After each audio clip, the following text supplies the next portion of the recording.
College fee वसतिगृह शुल्क न भरल्याने एमबीबीएसच्या विद्यार्थ्यांवर पठाणी दंड ठोठावण्यात आलाय। मुंबई पालिकेच्या Topiwala national medical college Nair कॉलेजचा हा अजब प्रकार बघायला मिळतोय। 3,43,000 रुपयांची फी थकल्यानं 22,81,000 रुपयांचा दंड धाडला। मुंबई पालिकेच्या सावकारकीपणामुळे डॉक्टरांचं भवितव्य सध्या अंधारात दिसतंय। ग्रामीण भागात राहणाऱ्या आमच्यासारख्या गरीब कुटुंबांना इतका पैसा आणायचा कुठून? एमबीबीएसच्या विद्यार्थ्यांनी हा संताप व्यक्त केलाय। फी न भरल्यामुळे इंटर्नशिप पूर्ण करून सुद्धा त्यांचं आयसीसी सर्टिफिकेट सुद्धा दिलं नाहीये। आयसीसी विना विद्यार्थ्यांना डॉक्टर होऊनही कोणत्याच हॉस्पिटलमध्ये नोकरी काही मिळत नाहीये। डॉक्टर होऊनही 2 वर्षांपासून विद्यार्थ्यांच्या हाती काम नाहीये।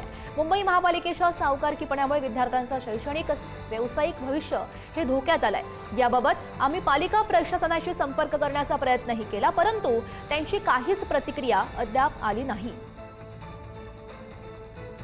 2 MBBS डॉक्टर आहेत, त्यांनी मागणी केलेली आहे। म्हणजे त्यांनी MBBS तर पूर्ण केलेलं आहे, पण काही कारणास्तव कारण ते आदिवासी म्हणजे नांदेड येतात आणि त्यांची फी नसल्यामुळे त्यांना ती डिग्री देण्यात आलेली आहे आणि गेल्या 2 वर्षापासून ते इकडे म्हणजे येत आहेत पण त्यांना न्याय मिळाला नाही आहे। तर माझं एवढंच मानणं आहे की ह्यामध्ये काहीतरी गलथानपणा प्रशासनाने झालेला आहे, तर त्याची तुरंत म्हणजे काय त्यावरती कारवाई करण्यात यावी असं मी पत्रही दिलेलं आहे।